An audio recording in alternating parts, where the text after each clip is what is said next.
కావాలనే మీ కలను నెరవేర్చుకోండి. సంప్రదించండి హెగ్డే ఫెర్టిలిటీ, హైదరాబాద్, తెలంగాణ.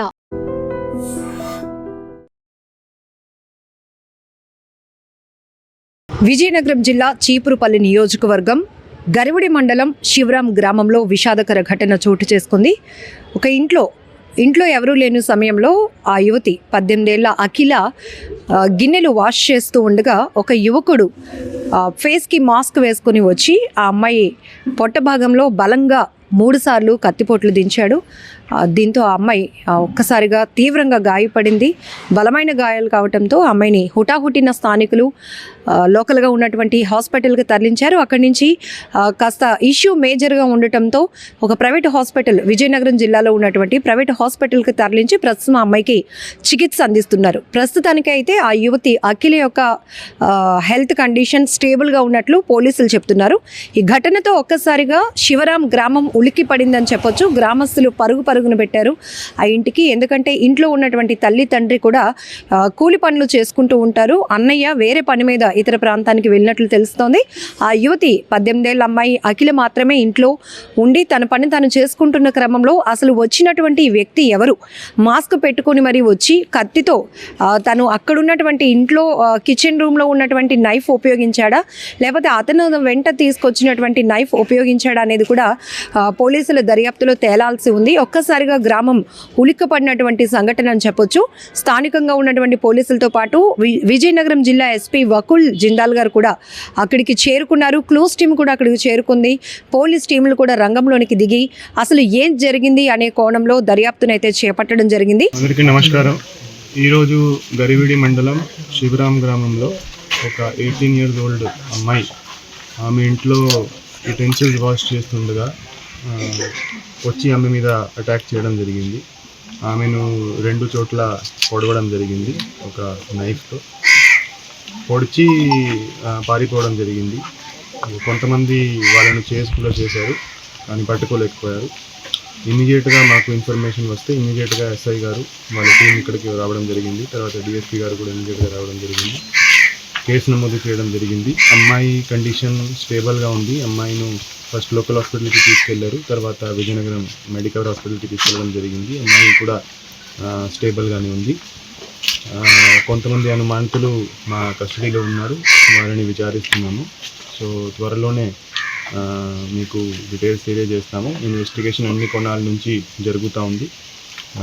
ఇన్వెస్టిగేషన్ కోసము ఈ క్లూస్ టీము, తర్వాత డాగ్ స్క్వాడ్ని కూడా పిలవడం జరిగింది. అయితే ప్రైమరీగా ఈ అమ్మాయి పైన దాడి చేసి అక్కడి నుంచి వెళ్ళిపోతున్నట్టు పరారవుతున్నటువంటి వ్యక్తిని కొంతమంది వెంబడించి పట్టుకోవాలని ప్రయత్నించినా కూడా వాళ్ళు క్యాచ్ చేయలేకపోయారు అనేది కూడా పోలీసులు చెప్తున్నారు. అయితే ఈ అమ్మాయిని ముందు పొట్టలో గట్టిగా కత్తితో బలంగా పొడిచిన తర్వాత రెండోసారి పొడిచేందుకు ట్రై చేసిన సమయంలో మాస్క్ పెట్టుకుని వచ్చినటువంటి తనను చంపడానికి వచ్చినటువంటి ఎవరు ఆ యువకుడు అనే ఆ వ్యక్తి ఎవరు అనేది ఆ అమ్మాయి తెలుసుకోవాలని ప్రయత్నం చేసినప్పుడు ఆ మాస్క్ కూడా తను ఓపెన్ చేయడానికి ట్రై చేసింది. ఆ క్రమంలోనే ఆ అమ్మాయి కూడా ఒక వ్యక్తి పైన అనుమానం వ్యక్తం చేసింది. అదే తను కోలుకున్న తర్వాత పోలీసులకు ఇచ్చినటువంటి ఇన్ఫర్మేషన్, ఆ సమాచారం ఆధారంగా కూడా పోలీసులు కొంతమంది అనుమానితులను అయితే అదుపులోనికి తీసుకున్నామని ఇప్పటికే విజయనగరం జిల్లా ఎస్పీ గారు మీడియా ముందు తెలపడం జరిగింది. అయితే పూర్తి స్థాయి దర్యాప్తు తర్వాత అసలు ఎందుకు ఆ వ్యక్తి ఎవరు, ఎందుకు వచ్చాడు, ఇంట్లో ఎవరు లేరు అన్న విషయాన్ని ఆ వ్యక్తి ఎలా తెలుసుకోగలిగాడు, లేకపోతే ఎవరైనా ఇన్ఫర్మేషన్ ఇచ్చారా, ఆ అమ్మాయికి తర్వాత ఈ ఎవరైతే అనుమానితుల్లో కొంతమంది ప్రధానంగా ఈ అమ్మాయి గుర్తించినటువంటి వ్యక్తికి మధ్య ఏమైనా ముందే పరిచయం ఏమైనా ఉందా అంటే ప్రైమరీగా తను చెప్తున్నట్టు ఇంటికి దగ్గరలోనే ఎదురుగా ఉన్నటువంటి ఆ యువకుడు ఆదినారాయణ అనే ఒక పేరునైతే అమ్మాయి ప్రస్తావించినట్లు తెలుస్తోంది.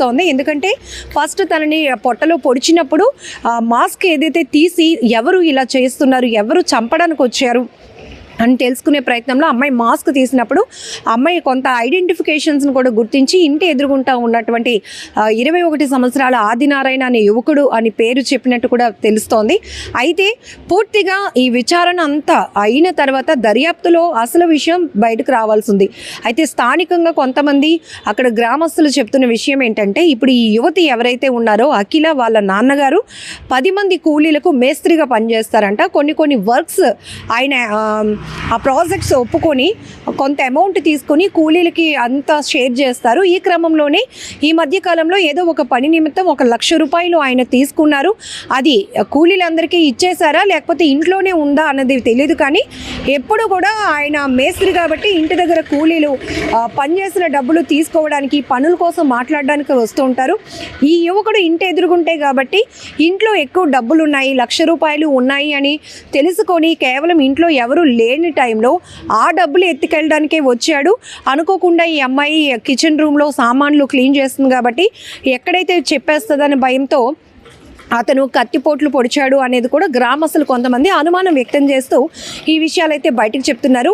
ఈ గ్రామస్తులు అక్కడ చుట్టుపక్కల వాళ్ళు కుటుంబ సభ్యులు వ్యక్తం చేస్తున్నటువంటి ఈ అనుమానాలను కూడా పోలీసులు ఫోకస్ చేస్తున్నారు. ఆ రకమైన దర్యాప్తు కూడా. అందుకే ఇక్కడ ఈ అమ్మాయి ఒక వ్యక్తిని గుర్తించినప్పటికీ కూడా కొంతమంది అనుమానితులను మేము అదుపులోనికి తీసుకున్నామని ఎస్పీ గారు చెప్తున్నారు. అసలు ఎవరు ఈ అనుమానితులు ఎవరు?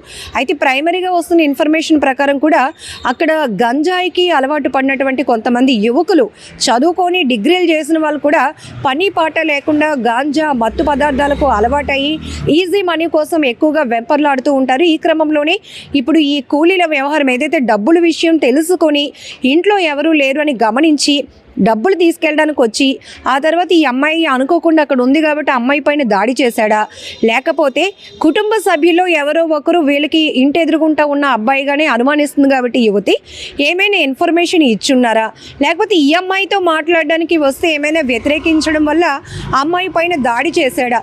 ఇది ఇప్పుడు అనేక అనుమానాలు అయితే రేకెత్తుతున్నాయి ఈ కేసు విషయంలో. సో పోలీసులు అయితే అన్ని కోణాల్లో కూడా దర్యాప్తు చేస్తున్నాం. ఇప్పటికే క్లూస్ టీం, పోలీస్ టీంలు కూడా రంగంలోనికి దిగాయి. అక్కడ ఉన్నటువంటి ఎవిడెన్సెస్ మీరు విజువల్స్లో చూస్తున్నారు. ఇదంతా కూడా కిచెన్ రూమ్ అనమాట. అక్కడ సామాన్లు అమ్మాయి క్లీన్ చేసినవి అక్కడ పెడుతూ ఉండడం కూడా మనం చూడొచ్చు.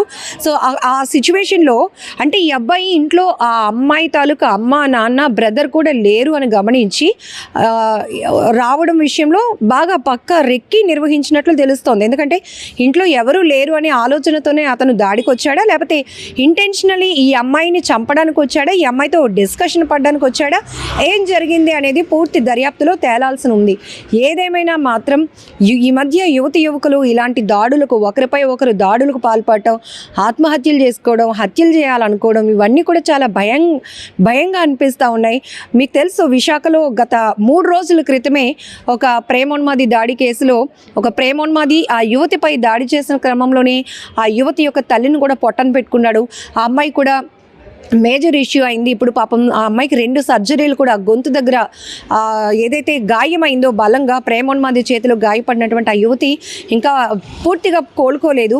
ఆ విషయం మరవకముందే ఇప్పుడు విజయనగరంలో 18 ఏళ్ల అఖిల అనే అమ్మాయిని పొట్టలో బలంగా పొడిచి తన్ని కూడా చంపాలనుకున్నాడు ఇక్కడ ఒక వ్యక్తి, అనుమానిత వ్యక్తి. సో ఏం జరుగుతుందో కూడా అర్థం కాలేని పరిస్థితి. కొన్ని చోట్ల మైనర్లు 5 ఏళ్ళు 6 ఏళ్ళ అమ్మాయిల పైన కూడా నిండా అసలు 15 ఏళ్ళు కూడా నిండని మైనర్లే అత్యాచారాలకు పాల్పడుతున్నారు. ఈ ఘటన కూడా విజయనగరంలో చోటు చేసుకుంది. కాకపోతే పోక్సో యాక్ట్లో ఉండడం వల్ల కొన్ని వివరాలు అయితే మేము చెప్పలేకపోతున్నాం. కానీ ఇలాంటి ఘటనలు విన్నప్పుడల్లా కూడా ప్రతి ఒక్కరిలో భయం అనేది వెంటాడుతోంది. అసలు ఏం జరుగుతుంది సొసైటీలో, ఎవరు మంచివాళ్ళు ఎవరు చెడ్డవాళ్ళు గుర్తించి అంత టైం కూడా లేకుండానే మనుషుల ముసుగులో కొంతమంది చేస్తున్న ఈ అరాచకాలు చాలామంది అమాయకుల ప్రాణాలు పోతున్నాయని చెప్పొచ్చు.